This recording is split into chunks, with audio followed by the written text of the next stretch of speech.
You've been putting something off for weeks, maybe months. It's not even that hard. You know that. You've done harder things. But every time you sit down to start, something in you just goes quiet. A kind of stillness that looks like procrastination from the outside, but feels like something heavier on the inside. People call it laziness. You've probably called it that too. But what if laziness was never the real word for it? What if the thing stopping you isn't weakness, but your nervous system doing exactly what it was built to do? Here's what it actually looks like. You wake up with intention. Today is the day. You sit down, you open the thing, and then you check your phone instead, or you reorganize something, or you just drift. Later, you feel the guilt settle in, that low, familiar hum of, why can't I just do this? And here's where it gets complicated, because it's not every task. You can spend 3 hours doing something that didn't matter, but the thing that does matter, the project, the application, the conversation, that's the one that stays untouched. That specificity is a clue because if it were laziness, it would be everywhere. Lazy people don't selectively avoid only the things that count. They avoid everything, but you avoid the things that are connected to your identity. The things where failure wouldn't just mean a setback, it would mean something about who you are. Think about it. The business you haven't started, the creative work gathering dust, the relationship conversation you keep postponing. These aren't random. These are the places where you are most exposed. And something in you has learned that exposure isn't safe. So before we go any further, you need to hear this clearly. You are not broken, you are not weak, and you are not lazy. What you have is a nervous system that learned to protect you. At some point, maybe childhood, maybe a specific failure, maybe a long, slow erosion, your brain made a calculation. It noticed that trying hard and still not being enough was more painful than not trying at all. So it built a wall, not out of laziness, out of intelligence. The inaction you experience isn't apathy, it's armor. Here's what's happening in your brain. Your nervous system has two dominant operating modes. Think of them as two rooms inside you. The first room is the growth room. It's where you create, take risks, learn, and move forward. It feels alive in there. Uncertain, but alive. The second room is the safety room. It's where you retreat when threat is perceived. The body goes quiet. Here's the critical insight. Your brain does not distinguish between physical danger and the danger of being judged, failing, or not being enough. To your nervous system, sending out that job application can register the same as standing at the edge of something high.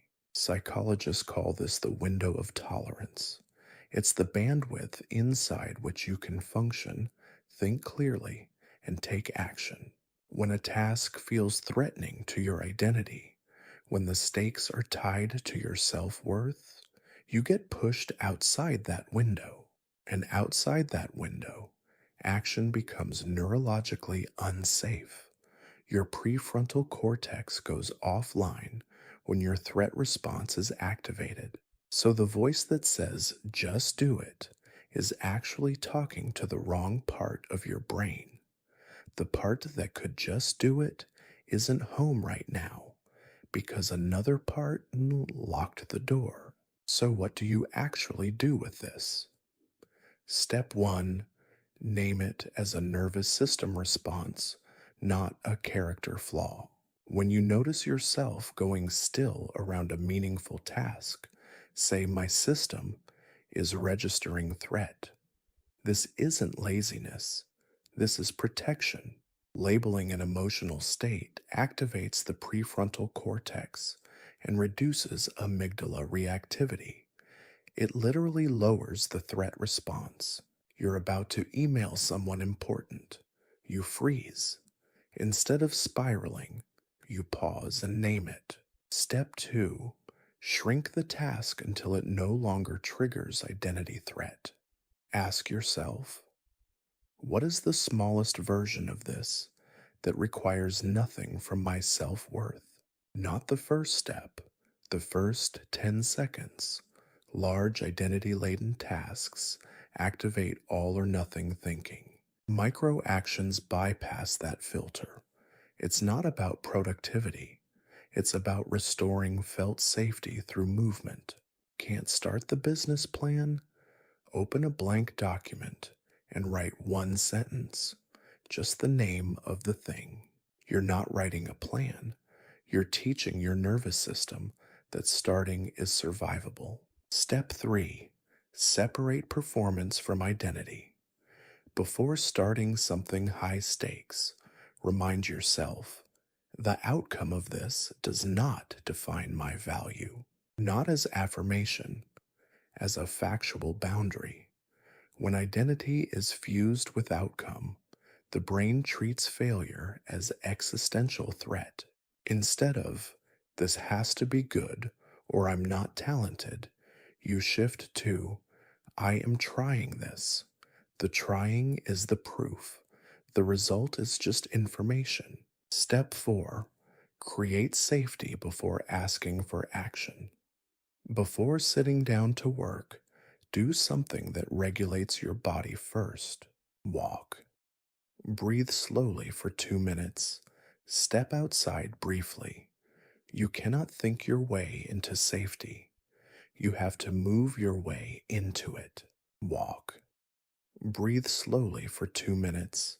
Step outside briefly. You cannot think your way into safety. You have to move your way into it. Think of yourself not as someone who needs more discipline, but as someone who needs more safety.